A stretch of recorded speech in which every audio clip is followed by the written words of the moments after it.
No end to politics over their plight. The Congress decided to recall buses it had arranged for migrants at the Rajasthan-Uttar Pradesh border after the Yogi Adityanath government in Uttar Pradesh denied permission. While the Congress accused the Yogi government of doing politics, the BJP hit back, charging the Congress with opportunism.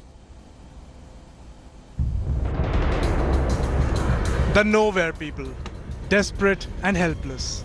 First ignored by the system as the lockdown came into effect, and now reduced to political cannon fodder in the battle of one-upmanship between the Congress and BJP.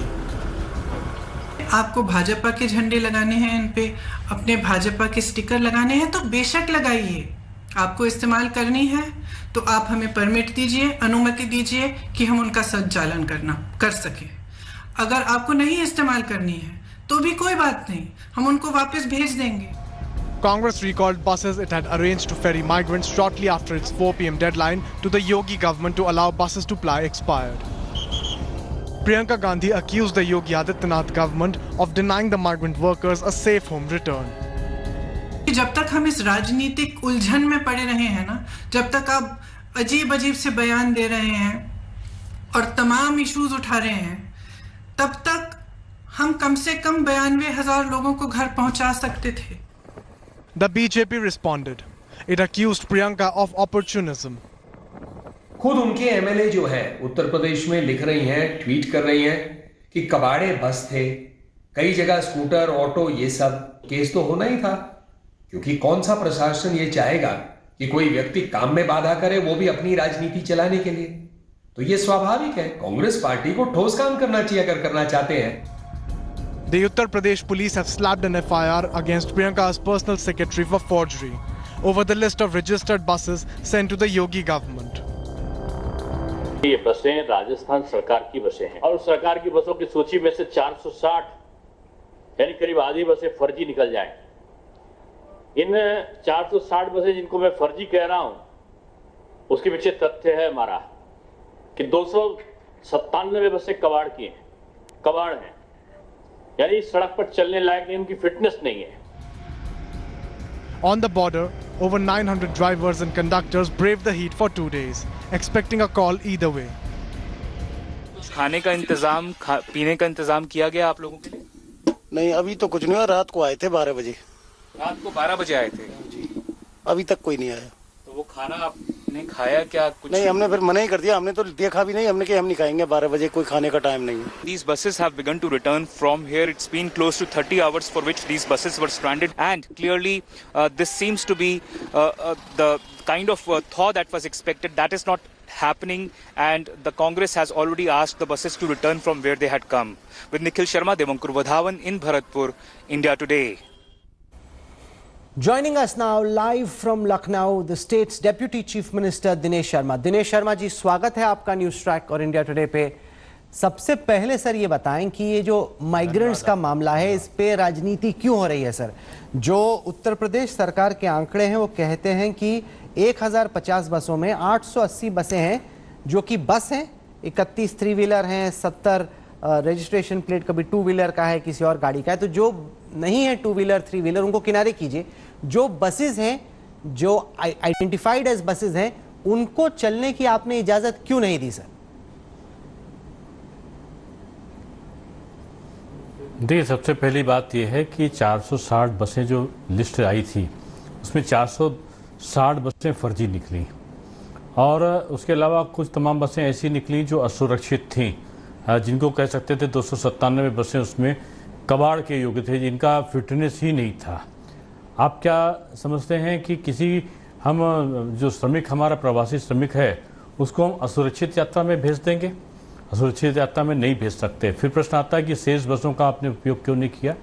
क्या हमारे पास यही काम है कि हम सारे जो हम अपने प्रवासी श्रमिकों को देखें, हम कोरोना की जंग जो चल रहे हैं उसको देखें, अपने जो मरीजों का उपचार की व्यवस्था को देखें, या हम रोज इनकी सूचियों का आकलन और सूचियों की सत्यापन करते घूमे? नहीं सर, मुझे ये बताइए ना, ये सारा सूची का आकलन, उसके बाद राज्य सर बड़ी विनम्रता से, जो आपने सूची थी उसको एनालाइज स्टडी कर दिया, जो टू व्हीलर थे उनको किनारे कर दिया, थ्री व्हीलर को आपने किनारे कर दिया, फिर आपने आइडेंटिफाई की कि असली आपके हिसाब से जो एकदम सर्टिफाइड बसें हैं वो कौन सी हैं? उतनी ही बसेस को इजाजत दे देते, वो आपने क्यों नहीं की सर? जो आपने आइडेंटिफाई कर ली थी कि ये ठीक बस है। नहीं, उन बसों का भी मलकियत का प्रश्न था। वो बसें थी राजस्थान राज्य सरकार की, राजस्थान राज्य सरकार की बसें उस पर लिखा हुआ था। और राजस्थान राज्य सरकार की बसों को हम कैसे बगैर एक सरकार के आदान प्रदान के चला सकते थे? जब राजस्थान राज्य सरकार की बसें थीं तो राजस्थान की सरकार को अप्रोच करना चाहिए था। उन सब बसों पर लिखा हुआ था राजस्थान राज्य सरकार परिवहन निगम। तो राज्य परिवहन निगम राजस्थान की बसें अगर हमारे यहाँ पर आ रही हैं तो हमको उनको याद दिलाना पड़ेगा कि आप उस समय कहाँ थे। अभी आपकी चैनल को मैं आपका आज तक चैनल दिखा रहा था कि राजस्थान में सैकड़ों लोग पैदल चल रहे हैं, प्रवासी, उत्तर भारतीय प्रवासी, और वहाँ पे तमाम लोग ऐसे हैं जो साइकिल से यात्रा करके आना चाह रहे हैं। उसी के लिए तो बसें थी ना। एक सेकंड सर, क्या उसी के लिए तो बसें आ रही थी सर, उसी के लिए तो बसें आ रही थी। वही कह रहा हूँ, नहीं आप समझ ही नहीं पाए बात को, आप बात को समझ ही नहीं रहे हैं।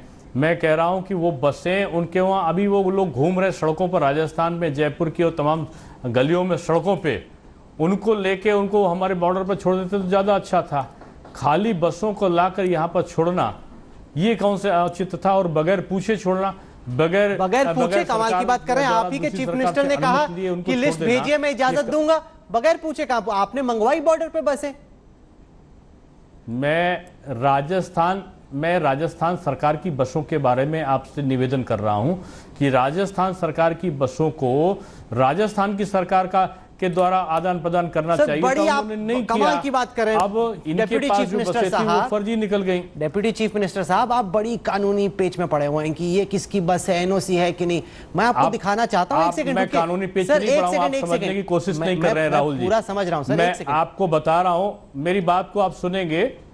मैं आपको तस्वीरें दिखाता हूं सर। माइग्रेंट्स फिलहाल किस हालत में ट्रैवल कर रहे हैं, कौन से आपने फिटनेस सर्टिफिकेट चेक कर लिए, मुझे आपकी तस्वीर दिखाई नहीं पड़ रही है क्योंकि आपने कितने सर्टिफिकेट चेक कर लिए, कितने लाइसेंस आपने चेक कर लिए। देखिए तो सही कि जो हमारे माइग्रेंट्स हैं वो किस सूरत में अब तक ट्रैवल कर रहे हैं। इनसे तो आपने नहीं पूछा कि सर्टिफिकेट है कि नहीं, आपके पास लाइसेंस है कि नहीं, गाड़ी का रिन्यूअल कब हुआ था, ये सब तो नहीं सवाल किसी ने पूछे। जो उत्तर प्रदेश सरकार जो बसों से लाती है, 27,000 बसें हमने लगाई हैं, 1,000 से ऊपर ट्रेनें हमने लगाई हैं। और ये बसें और ट्रेन इसलिए लगाई हैं कि इस पे बैठकर हम अपने यात्रियों को गंतव्य तक पहुंचा रहे हैं। हमारे पास पर्याप्त साधन संसाधन हैं। अब आप मुझसे प्रश्न करेंगे कि फिर ये यात्री टहल कैसे जा कैसे रहे हैं? उसका मूल कारण है कि पंजाब में, राजस्थान में और महाराष्ट्र में जो श्रमिकों को, जो हमारे प्रवासी श्रमिक हैं, जो उनको वहाँ पर भोजन मिलना चाहिए था, उनको सवारी मिलनी चाहिए तो वो नहीं दी गई। वो भटकते हुए पैदल घूम रहे हैं, इसलिए वो सीमाओं में प्रवेश कर जाते हैं। इसीलिए तो बसें आ रही थी। हम बसों से उनको लाने के लिए पूरा प्रयत्न कर रहे हैं। सर एक सेकंड, आपके चीफ मिनिस्टर ने कहा कि सूची दीजिए। सुनेंगे तो मैं बताऊंगा आपको। मैं सुन रहा हूं। अगर आप नहीं सुनेंगे, मैं राहुल जी ये कह रहा हूं कि 10 लाख यात्रियों को हम लोग लाए हैं बसों के द्वारा, ट्रेन के द्वारा, और 6.5 लाख यात्रियों को लेके हम जो मजदूर श्रमिक हैं उनको हम बसों के द्वारा लाए हैं। आज 1,000 ट्रेनें हमारी आई हैं, 27,000 बसें हमारी चल रही हैं। ये नहीं कह रहा कि आपने क्या किया क्या नहीं किया। सर मैं अभी मैच कर रहा था उसके बीच में अगर हर बस में भी केवल 50 लोग हों और 870 बसें हों तो 43,500 लोग ट्रैवल कर सकते हैं। 43,500, 43,500 माइग्रेंट्स।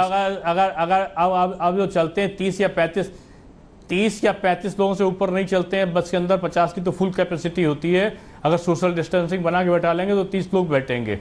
अगर आप उस हिसाब से जोड़ लेंगे तो इनकी 300 या 200 बसें जो आप इसकी चेकिंग के बाद बचती हैं, तो वो बसों में अगर हम ले भी आते तो पहले हमको उनको सेंट्रलाइज कराना पड़ता, उनकी सूची बनानी पड़ती, उनका मेडिकल चेकअप कराना पड़ता। सर सूची तो बनी गई थी, फिर भी 10,500 सर, फिर भी 10,500 माइग्रेंट ट्रैवल कर लेते। आप ये क्यों सोचते हैं कि योगी जी की ये बस, बीजेपी की ये बस, ये कांग्रेस की बस? आप बोल लीजिए फिर मैं बोलूं। आप बोल लीजिए, आप साथ साथ बोल रहे हैं इसलिए मेरी बात को कोई समझेगा नहीं। अगर आप पहले पूरा क्वेश्चन पूछ लीजिए फिर मैं उसका पूरा आंसर दूं, बीच में ना बोलें। सर आप बोल लीजिए, पहले आपको जो पूछना है उससे पूछिए, मैं उसका जवाब देता हूं। आप ऐसे इस भाव से क्यों जवाब दे रहे हैं कि ये बीजेपी की बस है, ये योगी जी की बस है, ये हमारी ट्रेन है? नहीं, मैं जवाब इसलिए दे रहा हूं कि मैं आपसे निवेदन ये कर रहा हूं कि हम राजस्थान में उनको अगर पॉलिटिकल स्टंट उनको नहीं करना था तो राजस्थान की गलियों में जो भटक रहे श्रमिक थे उनको वो क्यों नहीं लेकर आए? जो पंजाब में श्रमिक भटक रहे हैं उनको क्यों नहीं लेकर आए? जो महाराष्ट्र में लोग विलक रहे हैं उनको लेकर आने का कष्ट इन्होंने नहीं किया, इनकी बसें नहीं गई। यहाँ पर राज्य परिवहन निगम की बसों को लेकर आए। राज्य परिवहन निगम की बसेस की गारंटी सरकार ले सकती थी, कांग्रेस पार्टी नहीं ले सकती थी। तो राजस्थान सरकार ने उसकी गारंटी नहीं लिया, और राजस्थान अगर वो लेते तो राजस्थान सरकार का आदान प्रदान करने की एक प्रक्रिया है। सुरक्षित यात्रा हम लोग सुनिश्चित जब करते हैं तो सुरक्षित यात्रा का एक प्रोसीजर होता है कि उसकी सूचियां मांगी जाती हैं, सूचियों का आदान प्रदान होता है, फिर उनका मेडिकल चेकअप कराया जाता है। मेडिकल चेकअप कराने के बाद में उनको यहाँ भेजने के कारण बसों को सेंट्रलाइज कराया जाता है। फिर बसों को भेजने के लिए हमारी सूची के अनुसार उनका भोजन की किट्स की व्यवस्था कराई जाती है, उनको फिर क्वारंटाइन कराने की व्यवस्था कराई जाती है। अगर इतना व्यवस्था आपकी बढ़िया होती ना तो माइग्रेंट्स की हालत नहीं होती। नहीं किया सर, अगर आपकी व्यवस्था इतनी बढ़िया होती तो इतनी माइग्रेंट्स की बेचारों की हालत ही खराब नहीं होती, फिर तो दिक्कत ही नहीं थी। पूरा देखिए तो सही, तस्वीरें चल रही हैं। पूरा भारत जो है इस चीज की प्रशंसा कर रहा है। जिस प्रकार से उत्तर प्रदेश 10 लाख लोग लाए हैं, कम नहीं लाए, 18 करोड़ लोगों को इतने दिनों में, जो महीना 2 महीना का समय लगा, 18 करोड़ लोगों के भोजन की व्यवस्था उत्तर प्रदेश सरकार ने की है। आज 1000 ट्रेनें हम चला रहे हैं, भारतवर्ष में किसी ने इतनी ट्रेन नहीं चलाई है।